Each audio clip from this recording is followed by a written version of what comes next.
que o corpo é. O corpo é feito de possibilidades. Ele é um, um incrível dispositivo vivo, inteligente, cria constantemente possibilidades de se mover, de agir no mundo. Então, a nossa experiência de corpo, ela está dentro de um potencial gigantesco. Só que o mais comum é a gente viver numa restrição medonha. Frente ao potencial gigantesco, a restrição que a gente costuma viver é medonha. Muitas vezes ela é só comum. A gente só segue assim dentro de restrições comuns. Eu já acho isso um pouco medonho, mas restrições que é comum pelos estilos de vida, pelas dinâmicas, por essas crenças, etc. Agora, tem um grande grupo da nossa população, não Brasil, mundo,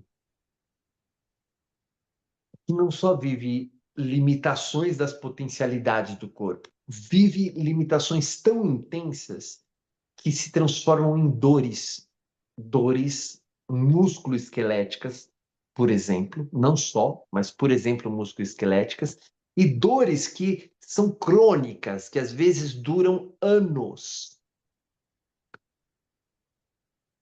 E o que acontece é que, em todos esses níveis de restrição de corpo, quando a gente está vivendo isso, a gente fica cego para as outras possibilidades. A gente acha que a gente é aquilo. Meu corpo é assim. Minha lombar é assim. Meu ombro é assim. Meu pescoço é assim. Meu joelho. A gente acredita que é assim. E aí a gente não vê outras possibilidades. Então, esse episódio é a abertura de uma série. Na verdade, já é a continuidade do que a gente quer fazer aqui, que é mostrar que há possibilidades. E não são poucas.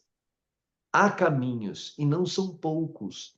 São muitas possibilidades e caminhos na nossa experiência de corpo. Mesmo para nós, para muitos de nós que têm dor crônica e que os protocolos, os tratamentos meio que não dão conta e a gente por décadas fica assim. E acha que não tem alternativa, e tem. Esse é o foco específico desse episódio. As alternativas para quem tem uma experiência de dor crônica no corpo. Especialmente lombar, especialmente cervical, especialmente ombro, mas pode ser várias outras. Esse é um episódio que vai ser, embora eu tenha começado assim, meio nesse tom dramático, mas ele é um episódio de algo muito feliz. Sabe, você achar uma esperança onde não tem, no seu próprio corpo, é um alívio. Então esse é um episódio de alívio, alívio. Ai, já até me aliviei. Um episódio de alívio. E nós trabalhamos com o método Feldenkrais, que é dentro desse campo que vocês ouvem a gente falar, da educação somática. Tem visões integradas, ou, alguns usavam essa palavra holística alguns anos atrás, sistêmicas. São abordagens que olham a pessoa na experiência dela inteira, sem fragmentar ela em departamentos, né?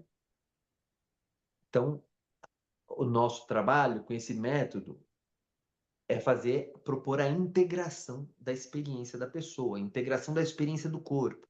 Por isso o nome, dimensões do movimento, porque pelo movimento a gente pode promover a integração dessas dimensões, a integração da experiência. E quando você promove a integração, esses caminhos que a gente não sabe que tem, eles começam a aparecer. Então, eu já estou falando um pouco sobre o tratamento. O tratamento é integrar o que é picotado, o que fica isolado.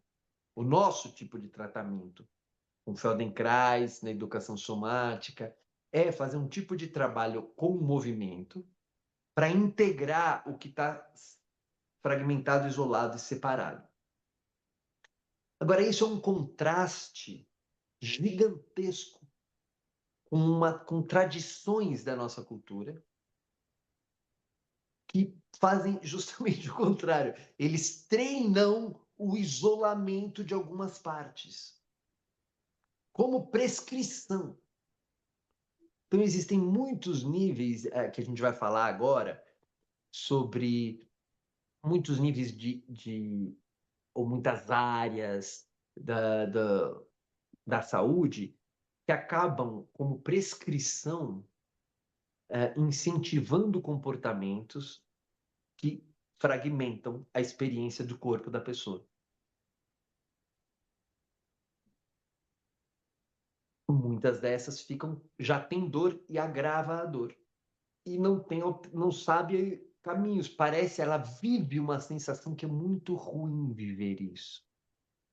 Eu já vivi dores, todo mundo já viveu, e quando você tem uma dor, ela é uma coisa urgente. E quando ela não tem escapatória e você fica com ela por muito tempo, o comprometimento é terrível.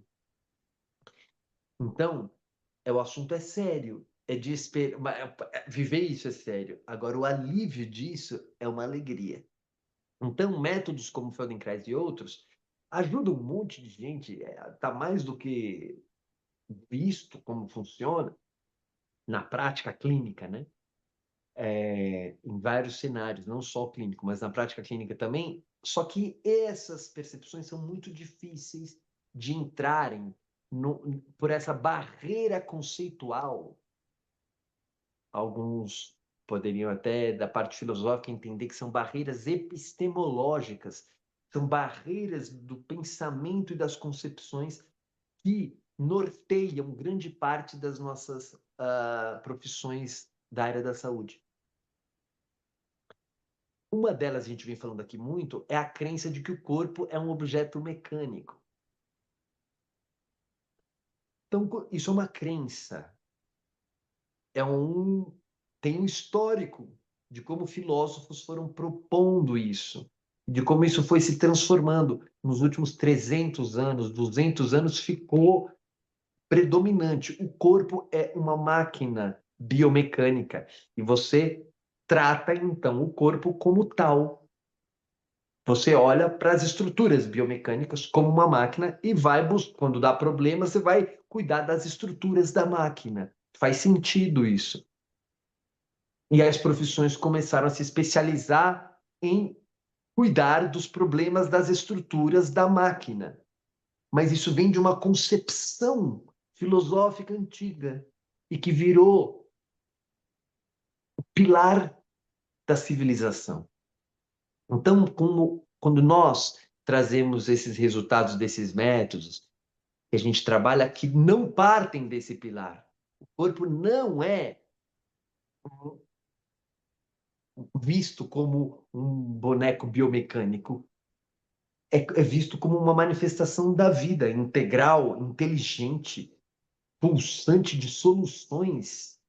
A vida inteligente e a nossa experiência de corpo é a nossa experiência de uma pessoa como expressão dessa vida inteligente. E aí é assim que a gente trata e cuida das pessoas quando elas chegam com dores lombar, cervical ou o que for. E aí o tratamento é totalmente diferente. E aí é muito legal quando a gente encontra médicos como este, e médico famoso, como o Rangan Chatterjee, que encontra na clínica, por outras vias e percursos, assim como o Peter O'Sullivan também, esse fisioterapeuta, por outros percursos, encontram aquilo que a gente encontra também. Cientistas dessa área da dor, pesquisando a partir de outro paradigma e não desse do corpo puramente mecânico. Aí, o assunto, a gente começa a encontrar essas vozes, esses diálogos, é uma alegria para a gente. Então, a gente está compartilhando essa alegria de encontrar o Peter O'Sullivan e o Rangan Chatterjee. Uma das crenças assim comuns, né, que eu falei desde as nossas bisavós, é que a ideia de postura reta e de que isso é uma, se não tem postura reta, isso vai dar dor. Então, vai dar problema e vai dar dor. Então, você precisa ter postura reta. Isso as bisavós falavam. Vocês, Marta e Val, na faculdade de vocês viram algo que passa por essa linha de pensamento? Digam, por favor. Eu não só vi, como eu vivi, e ainda fui fazer um curso fora da faculdade para piorar a situação. Então, essa questão da postura me acompanhou, assim, eu escutei durante a faculdade, e o meu primeiro curso pós-faculdade envolveu isso, que foi a reeducação postural global, né? Então, eu trabalhei, pelo menos por uns 7 anos, corrigindo Mas postura. esses cursos da reeducação e da faculdade toda tinha essa ideia de que estar reto é que é o bom para a coluna? Sim, sim. Tanto que muitas pessoas que me procuravam, e ainda a comunidade de procurar, é acreditando nisso, que a dor, principalmente, né, com foco lombar ou cervical, vem de uma má postura. Ah, eu tenho que sentar reto, eu tenho que contrair meu abdômen para proteger a minha lombar, deixar o meu ombro ali, né, encaixado. Então, sim, dessa crença muito forte da postura correta ser, se não tiver a postura, com certeza vai causar degeneração do seu disco, ou então até trazendo isso, né? Até, a hérnia de disco foi causada por conta da sua má postura. Então, é o que os médicos mais prescrevem de tratamento, é a correção da postura para Então, ó, essas três coisas que é, você falou a coluna reta, você falou ombro fortalecimento. encaixado e você falou fortalecer abdômen Ah, para proteger. Sabe, é muito legal a gente ver que essas crenças, elas não são só do Brasil, são internacionais. Caramba, são internacionais, não é só do seu curso, Val. Eu tô achando legal vocês falarem para ver que, sabe, eu tô chamando logo de crença e a gente vai ver que mas que quando ela é ensinada para você, Val, quando ensinaram isso sobre essas três coisas que você falou, fortalecer a barriga, deixar a coluna reta, encaixar ombros, com outros termos, tal, eles falavam, isso é uma crença sobre o que seria boa postura? não, não. Não. Eles acreditavam que isso, acreditavam e Eles acreditam que é isso. acreditam que é isso. Que é isso. E acreditam que isso é uma comprovação científica. Esse cara não é a gente, porque eu não fiz pesquisa científica sobre esse assunto. Esse Peter O'Sullivan fez há décadas, fez e faz, e tem um grande grupo que faz. E mostra que isso, é engraçado, depois vamos ver as 10 coisas que ele falou, mas ele aborda essas que você também falou e dizendo que isso é lenda e que não tem comprovação nas pesquisas científicas. É muito interessante ver. Mas você aprendeu que tinha, e ele está dizendo que não tem. Marta, você aprendeu algo nessa direção?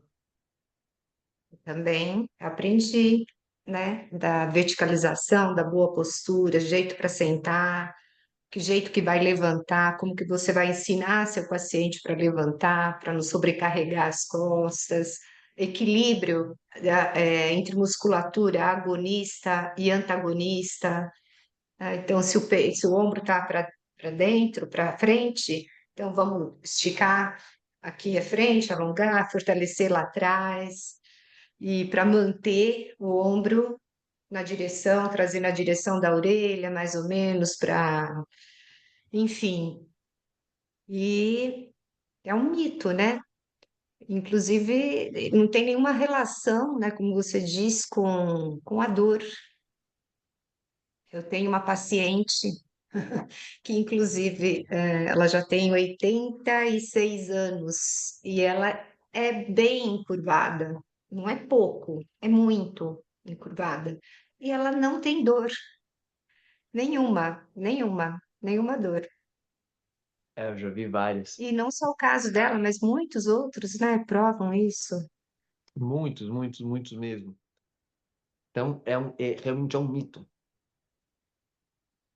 A gente vai falar do outro episódio também, do Howard, o médico lá, que faz pesquisa sobre neurologia e a dor, etc. E ele diz que desde a década de 80 já se sabe que essas causas estruturais ou alterações estruturais, por exemplo, a corcunda ou outras, não são a causa da dor lombar, que existe como que uma epidemia no mundo e que já na década de 80 a Organização Mundial da Saúde já tinha levantamentos de que aquilo que se vê no raio-x, ressonâncias e etc., como alterações mecânicas, aquilo não é a causa da dor. Isso já faz mais de 40 anos que Faz tempo. o que foi, Val, que você viu o artigo japonês? Quando até o Howard trouxe isso, eu fui dar uma olhada. E a gente tem um artigo mais recente, né, que foi feito em Nagoya, no Japão, num hospital, e foi por 2 anos que eles recolheram, fizeram exames de imagem, a ressonância magnética, de pessoas, homens, mulheres, com idade de 20 a 70 anos, para verificar as alterações que poderiam estar ali na coluna e se haveria casos de dor, etc. E foram pesquisados em torno de 1.211 pessoas ao longo desses 2 anos. E em todas, eles acharam ou degeneração de disco, abaulamento, a protrusão, e nenhuma apresentava dor. Mesmo as pessoas mais novas, eles acharam em pessoas com 20 anos, eles já acharam degeneração, abaulamento, e não havia dor. Então, esse estudo comprovou que, não, que ter alteração da vértebra não é um preditor, né, a causa oficial de uma dor, por exemplo. E vocês aprenderam na faculdade de vocês que isso era causa de dor? Sim, eu Você aprendi. aprendeu, Marta? Sim, eu aprendi. Inclusive, você passou, lembrei de um outro comentário que teve no podcast do Peter, né? Que ele fala que a dor começa, normalmente, dor crônica, né? A maioria na pesquisa dele, na adolescência. Então, olha que interessante, né? Você juntar isso. Quer dizer, um monte de pessoas, né? Várias pessoas com alterações estruturais, sem dor. E ao mesmo tempo a dor ali, a maioria das dores crônicas surgindo, a maioria na adolescência, né? Então, acho que isso dá até como clareza, como que não é a estrutura, né? Se pensar, é um desgaste, ou é uma É protrusão jovem, né? discal, Porque é uma ou mas adolescência. o adolescente, né?